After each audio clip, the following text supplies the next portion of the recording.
Launch ବକ୍ସରେ ହେଉ କିମ୍ବା ତରବରିଆ ଭାବରେ ଘରେ ଯଦି କିଛି ସୁଆଦିଆ ବନେଇବାକୁ ଚାହୁଁଛନ୍ତି ତେବେ ଏଇ ରେସିପିକୁ ନିଶ୍ଚିନ୍ତ ଭାବରେ ଥରେ ଟ୍ରାଏ କରନ୍ତୁ।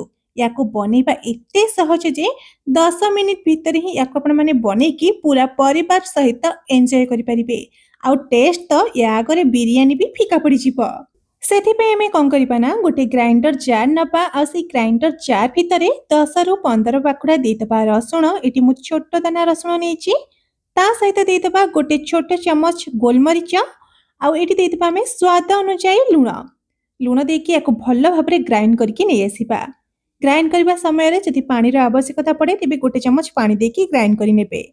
ତ ଗ୍ରାଇଣ୍ଡ କରିସାରିବା ପରେ ତାକୁ ଗୋଟେ ଛୋଟ ଗିନାକୁ ମୁଁ ବାହାର କରି ନେଇଛି।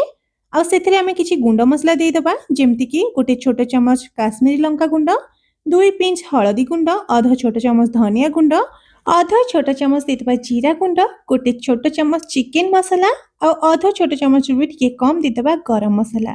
ଏଇ ସବୁ ଜିନିଷକୁ ଟିକେ ଭଲରେ ମିଶାଇ ନେବା।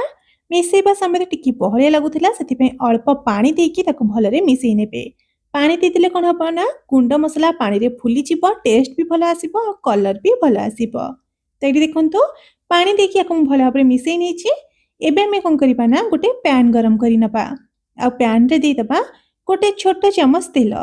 ତେଲ ଭଲ ଭାବରେ ଗରମ ହେଇଯିବା ପରେ ଏବେ ଆମେ କ'ଣ କରିବା ନା ଏଠି ଗୁଣ୍ଡ ମସଲା ଯେଉଁ ଗୋଳିକି ରଖିଥିଲେ ସେଇ ମସଲାର ପେଷ୍ଟକୁ ଦେଇଦେବା।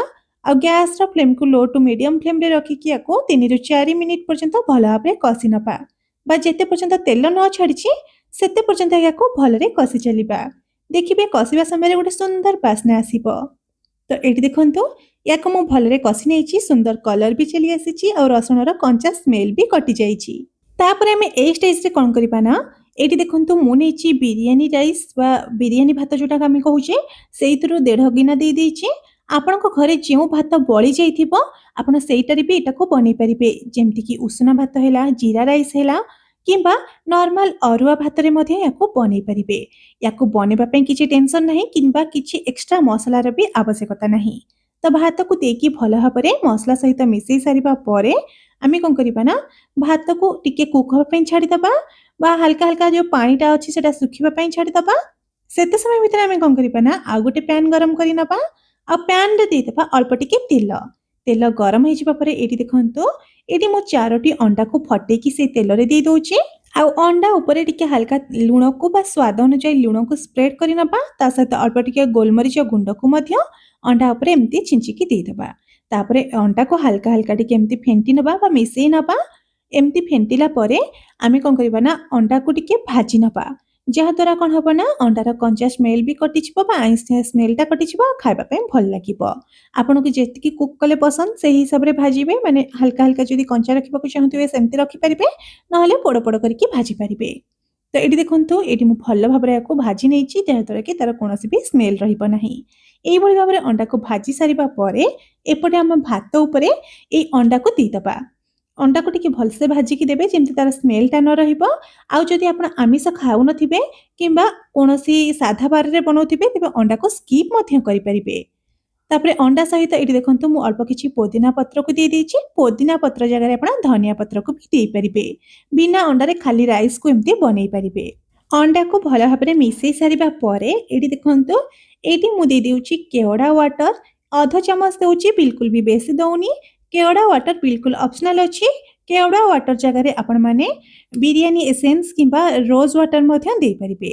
ତା ସହିତ ଗୋଟେ ଚାମଚ ପାଣି ଦେଇକି ପୁଣି ଥରେ ଭଲ ଭାବରେ ମିଶାଇ ନେଇଛି। ଆଉ ଏସବୁ ମସଲାର ଷ୍ଟିମ୍ଟା ଯେମିତି ଆମ ଭାତ ଭିତରେ ମିଶିଯିବ ସେଥିପାଇଁ ମିଶାଇ ସାରିକି ଲୋ ଫ୍ଲେମ୍ରେ 1 ମିନିଟ୍ ପର୍ଯ୍ୟନ୍ତ କଭର କରିକି ଛାଡ଼ିଦେବା।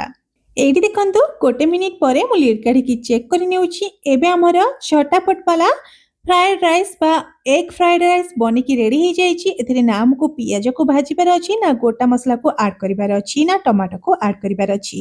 ବାସ୍ ଖାଲି ଗୋଟେ ମ୍ୟାଜିକ୍ ମସଲା ବନାନ୍ତୁ ଆଉ ଆପଣଙ୍କ ଫ୍ରାଏଡ୍ ରାଇସ୍ ମାତ୍ର 5ରୁ 10 ମିନିଟ୍ ଭିତରେ ବନିକି ରେଡ଼ି ହେଇଯିବ। ଆଉ ଦେଖିପାରୁଥିବେ କେତେ ଖିଲା ଖିଲା ବନିଛି। ଉଷୁନା ଭାତରେ ବି ଯଦି ୟାକୁ ବନେଇବେ ତାହେଲେ ବି ଭାରି ସୁଆଦିଆ ଲାଗିବ। ତେବେ ଆଜିର ଏହି ରେସିପିଟି ଆପଣମାନଙ୍କୁ କେମିତି ଲାଗିଲା କମେଣ୍ଟ ବକ୍ସ ମାଧ୍ୟମରେ କମେଣ୍ଟ କରି ଜଣାଇବାକୁ ବିଲକୁଲ ବି ଭୁଲନ୍ତୁ ନାହିଁ। ଏଇଠି ମୁଁ ଫ୍ରାଏଡ୍ ରାଇସ୍କୁ ଦହି ରାଇତା ସହିତ ସର୍ଭ କରିଛି। ୟାର କମ୍ବିନେସନ୍ ବହୁତ ହି ସୁନ୍ଦର ଥାଏ ବା ସୁଆଦିଆ ଲାଗିଥାଏ। ତାହେଲେ ଆଜି ପାଇଁ ରହୁଛି, ବାଏ। ପୁଣି ଦେଖା ହେବା ଆଉ ଏକ ନୂଆ ରେସିପି ସହିତ ଆଉ ଏକ ନୂଆ ଭିଡିଓରେ।